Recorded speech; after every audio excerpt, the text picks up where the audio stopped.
Hey guys, welcome back to another episode of TheNShow, a podcast channel where we spread ideas, motivation, creativity, personal belief, and much more. In each episode, we are joined with a special guest and they will be sharing with us their story and experience. I hope you guys will enjoy our episode this week. Alright everyone, welcome back to another episode of TheNShow. Today in this episode, we are joined with two guests, okay, and very grateful to have our guests here. So our first guest is Aloysius. Hi guys. My name is Aloysius, and thank you, Narin, for having me again. Right, yeah, and if you guys know that Aloysius have been in this show before, okay, I think it's like episode 5 or episode 6, I forgot. And the second guest here, okay, his name is Victor. So welcome Victor to the show. Hi guys, my name is Victor. Thank you so much for having me. All right, and today in our topic for this podcast, we're gonna talk everything related to like our personal finance, which includes like a lot of things, which is like our how we budget and our income, our savings, investment, and so on.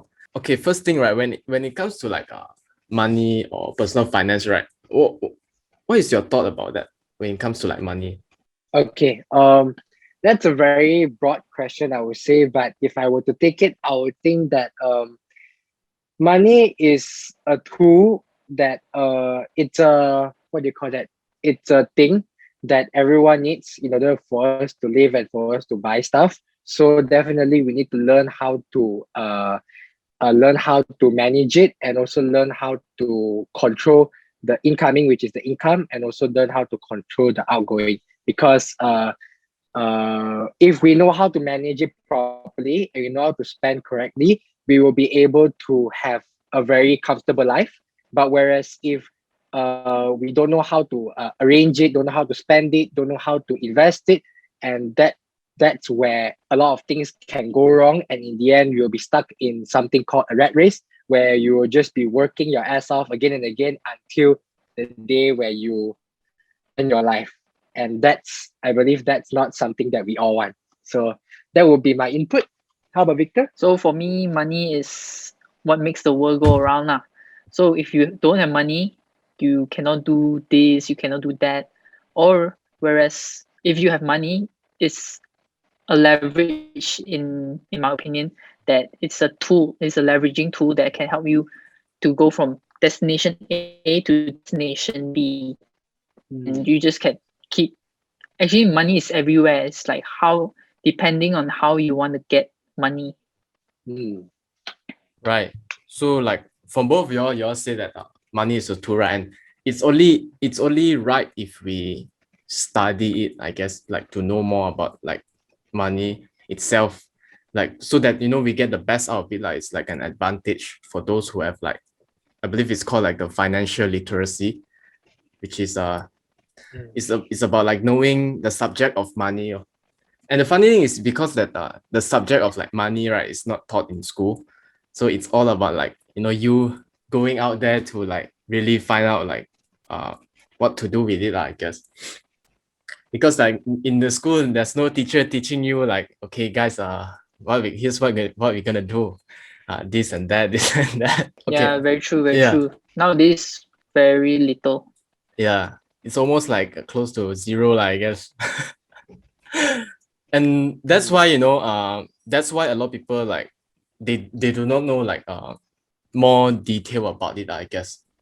Like what can we do with it, like where should we put our money and how can we make it work for us instead we work for the money. So when it comes to this, right, how do you guys actually manage your own money? Like, do you guys have like percentage, or do you guys have like apps to keep track of your expenses? Okay, so I will go on with basically my method of managing my money, whereas I will differentiate it into different so-called, I name it as accounts. Okay, and of course there are different percentages of account. So for right now, I won't specify a specific percentage, but I will say which one is a bigger portion and which one is a lesser portion.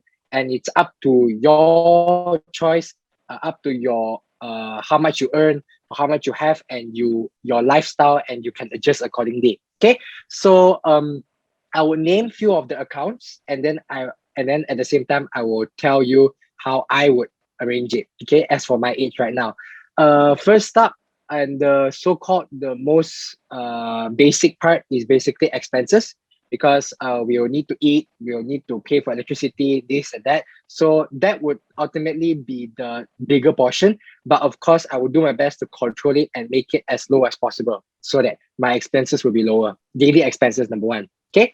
Then moving on to number two, I would have long-term savings. Now, what are long-term savings? Long-term savings, I would think of it as I will save it only for three factors. One is, for example, I want to save for a down payment for a future house. Or two, I would save it for future wedding. Okay. And basically, or maybe three, if in future I want to start a own business, I need the capital, I can take it from this account also. So it's long-term savings for future stuff. But for me, buying a car would not be under long-term savings, because that is actually, for me, I would choose to actually put it that as another part. Okay. And which is coming to the third part, which is enjoy life, because we all work so hard every single day. So sometimes we will need to push ourselves with a bit of price, a bit of motivation, so that we will keep on going. So that small portion also, maybe around 10%, where I can go to the movies, I can buy a new iPhone, I can buy a new MacBook, I can upgrade my cars, this and that. Okay, so these are leisure stuff. These are wants. Okay, and then after that, moving on, you also need to do charity, because I will want to accumulate my how do you say it? In the most simple way, I'll call it invisible points, where so that I can keep doing good deeds and giving back to the community. That will also be a small percentage. But out of all, the last one and the biggest part is investments. Especially my age, it is the best time where I can work and get as much money as possible. And I want to put as much money as possible into investing. So because the earlier I start, the faster I can compound my investments. And by then, the goal is to actually be able to retire earlier, or in other words, gain financial freedom earlier. So these are the few accounts that I will divide into.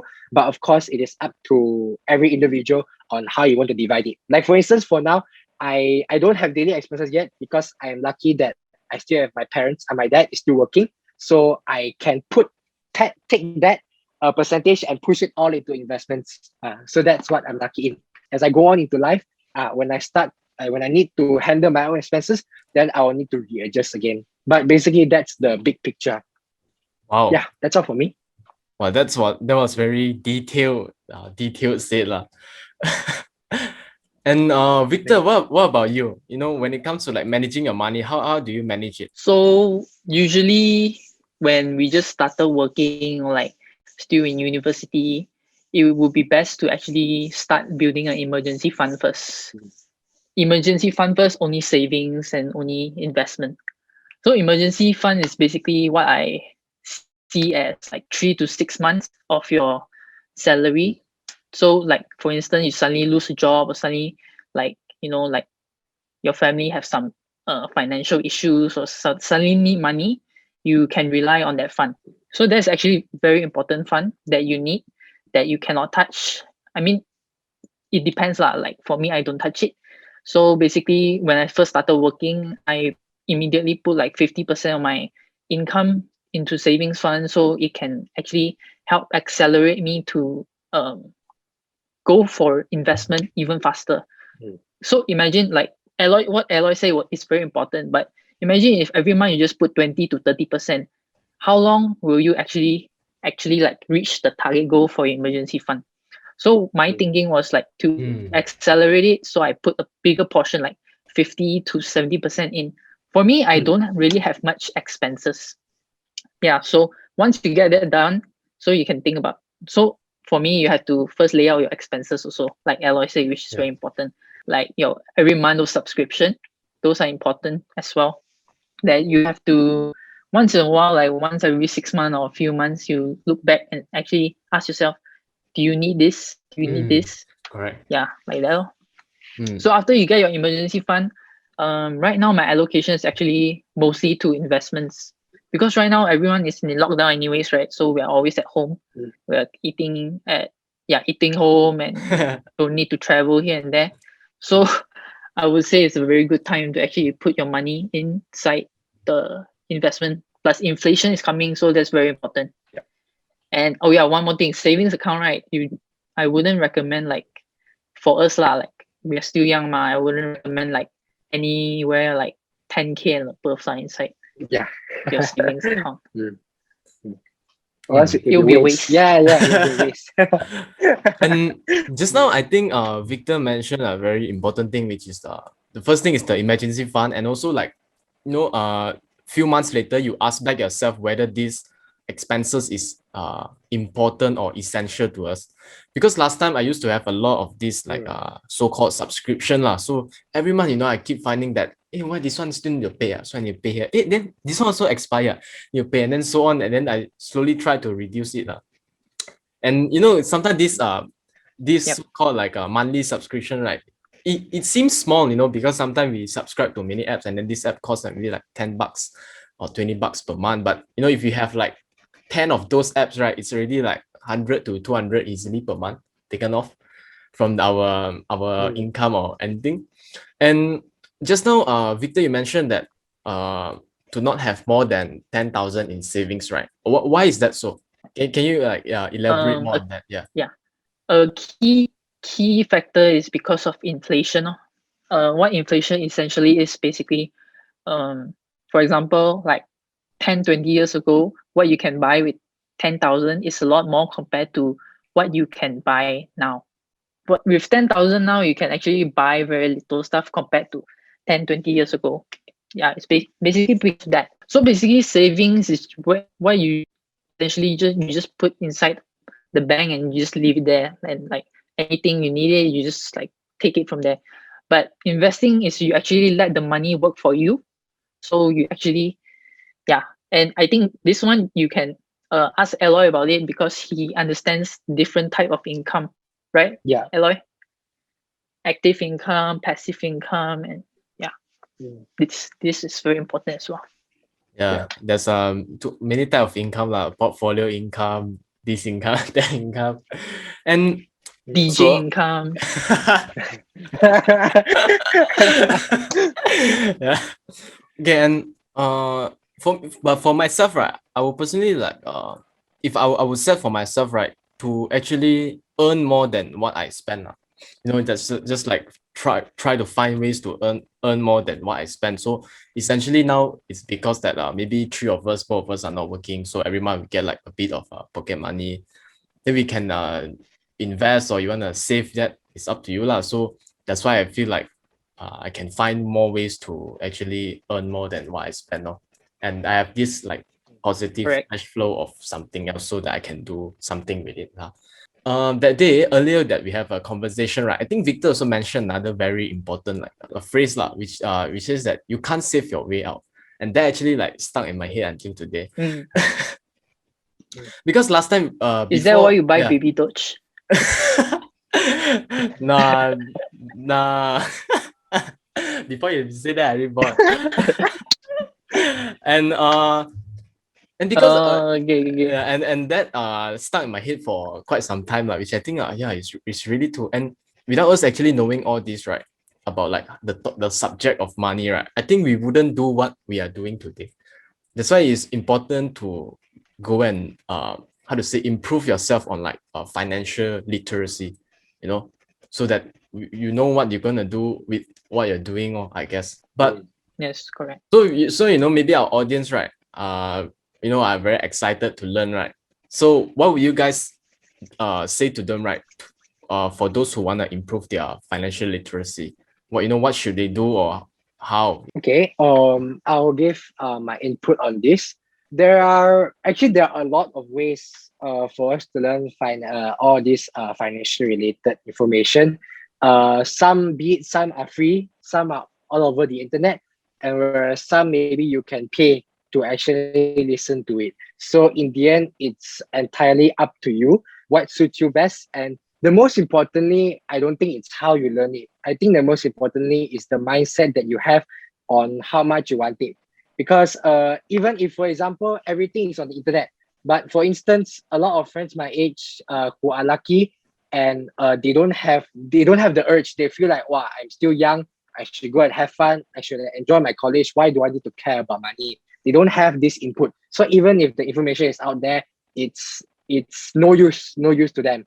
But whereas if you want to learn, internet, YouTube, Google, books, nowadays even there are a lot of free books where you can find the PDF source, even though that's not good. But if let's say that you are still a student and you still don't have your own income, then yes, you can live with that first. But if you start to have your own income, you have your own savings. Like for me, I attended short courses on investing. So I actually pay and actually learn from these people who actually have some experience. So that is another way where you can save some time to immediately allow someone to summarize the details for you. But if let's say you are willing to put out the time and effort, you like to read, then reading is also a very, very good source. There are plenty of books out there where you can actually read and actually learn from there. But besides learning, I think another factor is also experiencing it, because knowing a lot of stuff but not putting it into use will equal to zero eventually. But whereas if you learn, but after you learn, you actually you start to put some money, you start to invest, you start to learn. Not asking you to throw everything into one go, no, but at least that you start doing it, whatever you learn, you implement. Then from then on, while you get the experience and while you start learning, I believe that's where the real learning starts to happen. Yeah, that's my input. Wow, that was a great one, man. And I agree with you, when you say that mindset, the mindset first, having like the mindset to wanting to know more about money is like very important. If not, you also don't know why should you go and learn this, right? And actually, like for Aloy, right? Like how do you start like getting yourself into it? This one is a very interesting story. Basically, it started is because of because since young I started performing which is why I had some extra income or extra money. And thankfully, my mom, even though she doesn't have the knowledge to invest, but she knows how to save. So since young, all the ang pao money, save. Then in the end, I have around a few K. And then from there, she went and put into one of the local investments called ASNB. Is it ASNB? Something like that. It's a local investment. ASNB. Okay. So ASNB, you know what? Okay. So first thing first, they say that okay, the rate is higher than FD. But the thing is, after how many years? 10 years or quite a number of years down the line, where it was this year during MCO when I went back, because there is a mature period and everything. But when I went back and when I wanted to take the money out, the amount I earned is actually like I don't even know how many percentage, and that's because there was a quite significant amount of fees, like the management fee and sales fee, those kind of fees. So in the end, the return is actually very low. So at the time, my sister suddenly prompted and said that, hey, actually, why don't we learn how to invest? She gave out that prompt. Then we are like, yeah, actually, we should learn how to invest. And actually, before that, I thought about it, but because there's studies and everything, so I actually never put it into action yet. Until that day where I went to the bank and my sister gave me that prompt. And I'm like, yeah, actually, we should learn how to invest. That is something very important. So that's where we start to go online. We start to search. And because we wanted to save time, I immediately found a teacher or an academy that teaches value investing. That's the first course that I went into. And then immediately I signed up the course and I started learning. So that's how I started. Yeah. Wow, nice. So actually now the rate all is like, what's the rate now? Do you know or not? Like it's like quite low, is it? I don't remember the specific percentage, but I remember not even 10%, bro. Not even 10%. Not even 10%. No Yeah, lah, it yeah. won't be 10% lah. That's too much already. Correct. For traditional. Yeah, for traditional, too much. If traditional, you got 4%, people will be screaming already. Yeah, true. I think. Yeah. And what about like Victor, how can people like improve their own like knowledge about like money? Reading is very important, no? Because like nowadays people are very into hype stuff and they just join for the hype, but then it's actually very bad in the long term, because like Warren Buffett say, people don't like to be like him. People don't like to be rich slowly. People like to be rich fast. So reading actually helps broaden your horizon and like broaden your knowledge, and like the more you read, the more you realize, and actually goes back to your lifestyle and goes back to your mindset. It's like a whole full circle. So I recommend everyone to read. And also, like Noreen said, well, like podcasts like this, like on YouTube, there's a lot of free resources and a lot of actually like a lot of good content creators and that actually talk about crypto, talk about personal finance, personal investing, all those stuff. So YouTube's a very good source as well. Yeah, I believe with like technology now, right, we can find anything that we want in online, Google it, YouTube it, everything will be there. But I still believe that reading is like very, very it's more powerful than that, I believe. Because when you read, you kind of like create your own imagination of how like this thing works. And you'll be just like exploring it yourself more deeper. And okay, just now we were back to talking about like the financial literacy or the subject of money, right? Why do you guys think, right, it's not taught in school? Oh. Wow, this question we have to ask teacher N. This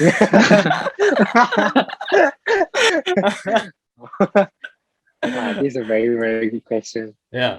Having a hard time thinking about it. No way, I got no idea. Okay, I mean, like, it's so important, right? But then it's not taught in school. Yeah, they don't even teach about tax and all. Yeah, tax especially. True, bro. True. Yeah, bro. That's why actually, throughout when I started investing, I created my broker account, and then they asked me for my tax number. That's why I'm like, do I have a tax number? I'm over 18 already. So what should I do? How do I know my tax number? I don't even know how and where to find it. But back to Nawin's question, personally, maybe I haven't touched much about this knowledge yet, but from a little bit where I hear here and there, I forgot which. It was a movie star. I forgot who. Was it Shaq? I don't know. Okay, but either way, it is I forgot who, but it was a TikTok that I scrolled through during Instagram, and basically, the roughly main point was saying something like schools don't teach you money and stuff because they are still training us to be an employer and to be in a rat race, and they want us to still work within the 9 to 6 office hours kind of thing. Whereas if they were to teach all this, then I mean, I don't know what will happen, but basically the mindset is in the schools are not improving. They are still sticking back to the old-fashioned way where just learn whatever you learn, then you go out and then you work for your life, and that's all. Yeah. So that's why I'm also this is a very good question. I also need to find out myself. But basically that's all I know, I guess. Yeah. I think basically to conclude whatever you say, right? I think you're talking more about the whole system itself. Is it like the whole education system where they think that financial literacy is not that important than the academics that you're learning now? And maybe like they think that this one you go to work, you will know what is your tax number, you will know. I think maybe that's why. And I was preparing like a question or maybe a theme to ask for this podcast, and I came across like why are they not teaching us this, and this is so important, and when we know it, right, it's like really like mind blown, like why did I not know this like 10 years ago, or not maybe 10 maybe like 3 years ago. If I know that time, right, the amount that I get and accumulated until today, it will be more, of course, because the earlier we know it, the more it's better. So that's why I still wonder about it. Definitely I will go research more about it, why it's not in there, But so far, I think for myself, it's been improving, I guess, because in school now, actually, I'm learning about taxation, learning about insurance. Okay, so I learn how to count the tax for personal income tax, quit rent tax, all this and that tax. So which I think it's slowly getting better. I don't know. But hopefully, I really hope that to see some change in the system itself, so that a lot of people more are aware of what they can do. So imagine if everyone, I would say like, yeah, imagine if everyone have like a better understanding of it, the way that they manage their finance will be better, lor. And they can actually reduce a lot of things like debt, and just like manage their finance properly. Maybe like a lot of people wonder, right? Okay, like I prefer to save because there's a lesser risk than investing. So I think this question should go to Victor lah. Okay, so Victor, if someone come up to you, right, and say investing has high risk, why not we just save? What would be your response to them? First of all, I will respect the person. So because everyone's risk tolerance is very different and risk appetite is very different. So for me, I'm a high risk person mostly because I'm at a very young age, and like we all know, like there's nothing to lose. So yeah, that's one thing that I would say to that. And also I would say you're not wrong. It's capital preservation, but how are you gonna, get your way out of the rat race with just like 10, 20, 50,000, Yeah. And Aloy, what about you? Yeah. Besides what Victor say, I guess I would also maybe can share like what we mentioned just now, the thing about inflation. Whereas if you put so much money but into the bank, it's equivalent to you're putting your hard-earned money into a place, and then that place is slowly burning your money. So whatever that is hard-earned, the value will keep dropping. So that investing is one of the ways where you can actually turn your hard-earned money to let it grow instead of letting it shrink. So I would just share it with them. But again, like what Victor said, I guess everyone's risk tolerance is different.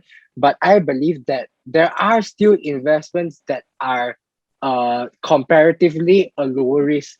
And since that it's if it's an investment and that person is clear that it's not a get rich quick thing, then he or she can still compound the interest, like be it those kind of what do you call it? For instance, an example would be for example, now one of the new things is robo advisors.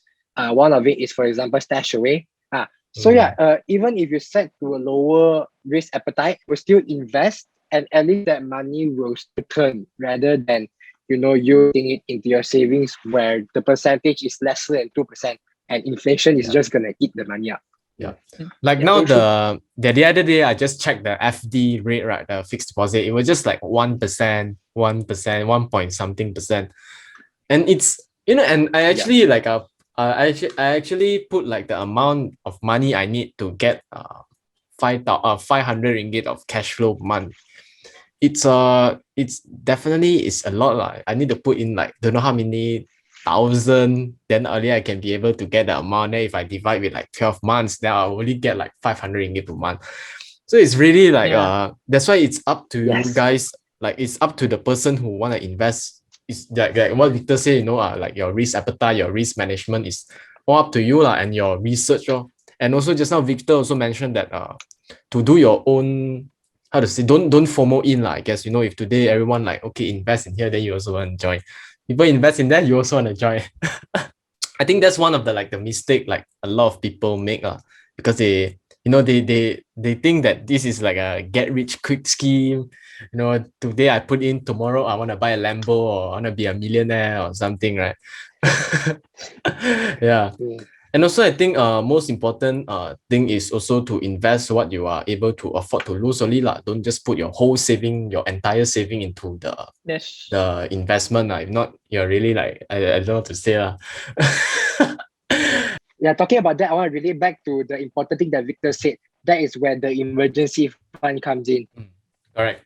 So if anything, really, if your investment also GG and your job and your income also GG, at least you still have an emergency fund correct. to give you some time. Yeah. Yeah. Okay, now you can continue.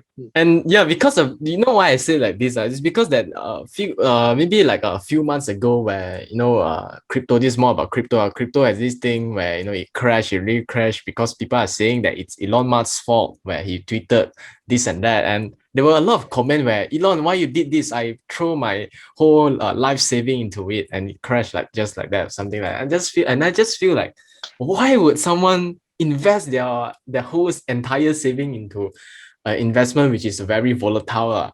So to me that doesn't make sense. That's why it all comes down to how much that we research about it, and there is still risks, right? The risk is definitely higher than normal savings, because when there's a higher risk means there's a higher return, definitely.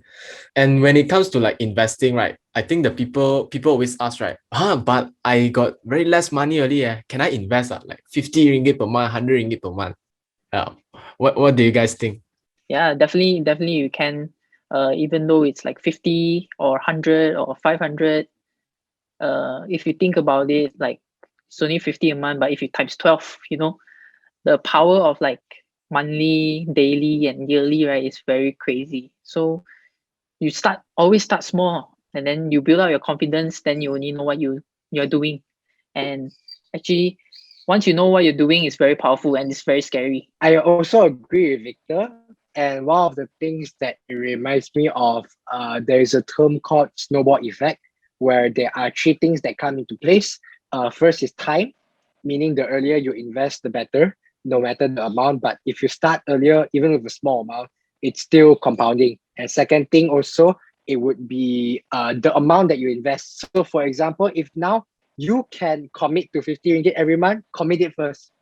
Start now, commit it first. Then as you go into life, when your income increases, then you can allocate more into, then it slowly become 100 a month or 200 a month, or the more the better, because the more amount of money you invest, the faster you can compound your money. And last but not least also is the return of ROI, the return of investment. So that one in the end also is up to your experience and what you invest in.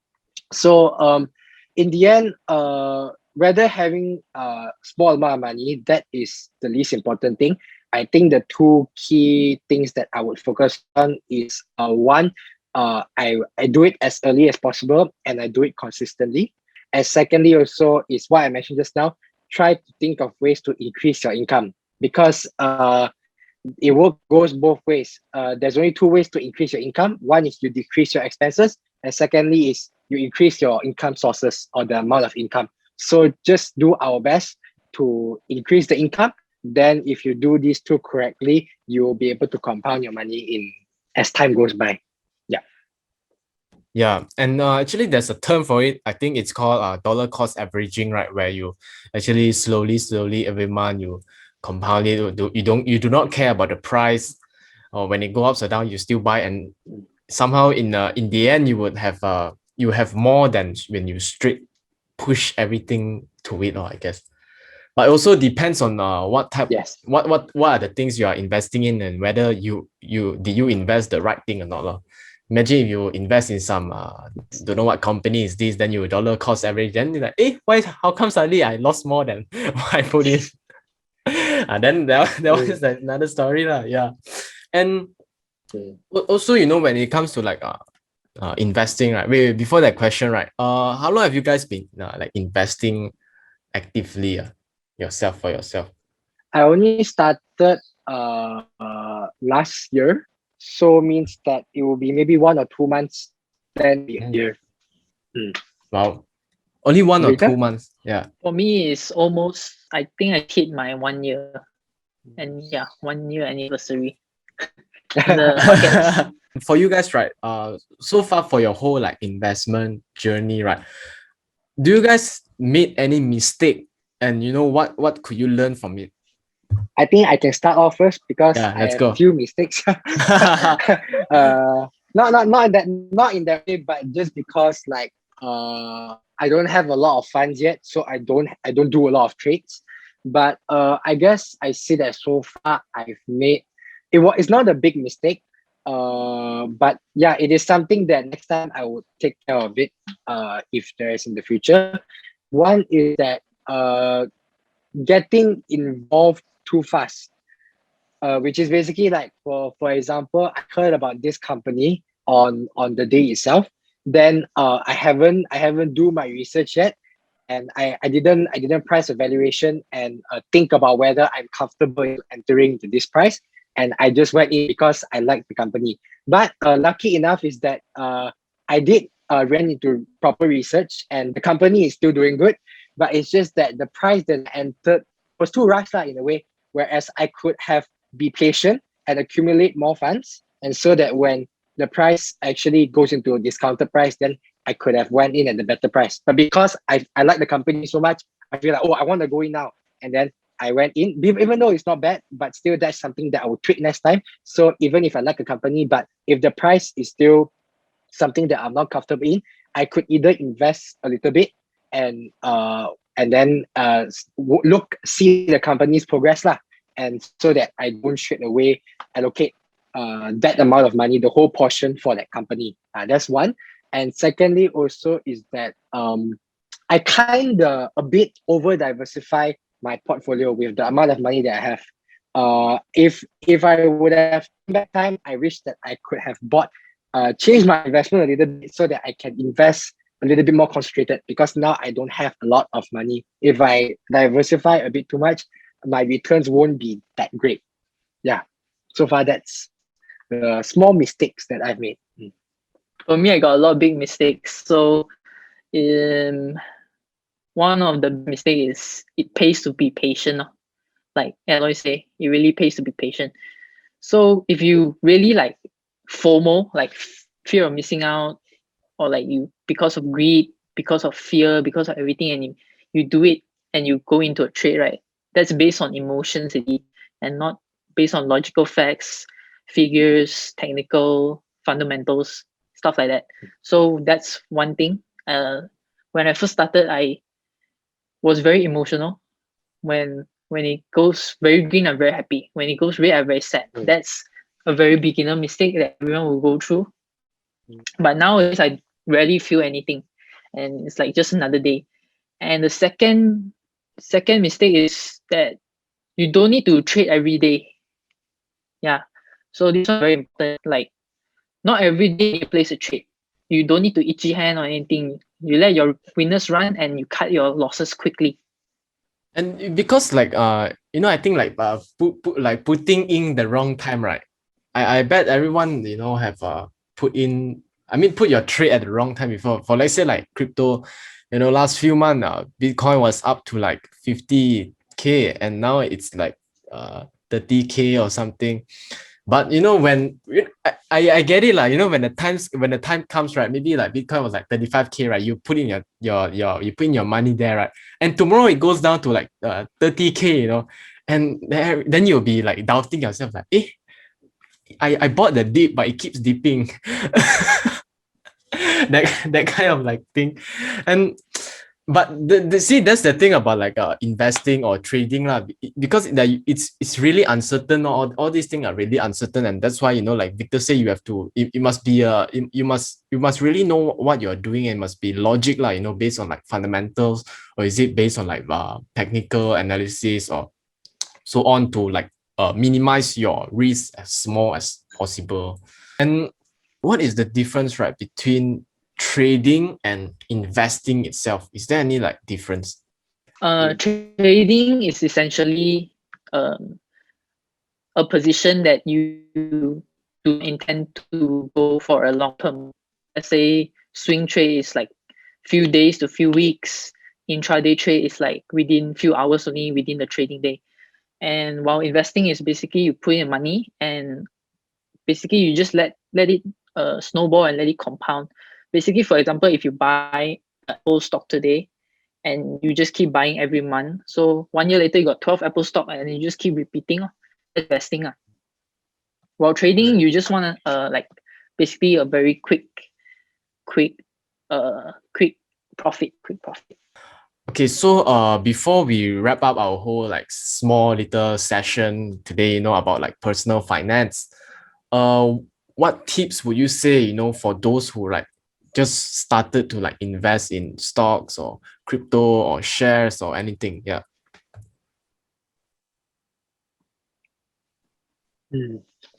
All right. I guess it's just one thing, whereas just be clear with what you're doing and do whatever you can to use factual stuff and don't basically make logical decisions and don't get infected by don't get affected by emotions. Yeah, so just be very clear in your mind and remember the objective. If your objective is investing, then remember what you need to do. If your objective is trading, then remember what you need to do. And just don't get messed up. Because when you get messed up, mistakes can happen. Yeah. Right. What about Victor? About Victor? For me is take action. Just take action. It's very important. And also, you know, you guys listening out there, today what we said is based on like a discussion, so we are not giving any financial advice. Okay, so yeah, just do your own research and you know, manage your own budget. And yeah, I think that's it for this episode. Definitely, you know, we'll be doing more like a finance kind of like episode to, you know, educate and spread the awareness of like the importance of like managing your own personal finance and so like investing. So I hope you guys enjoyed this episode for this week, and I will see you guys in the next episode. Peace. Thank you.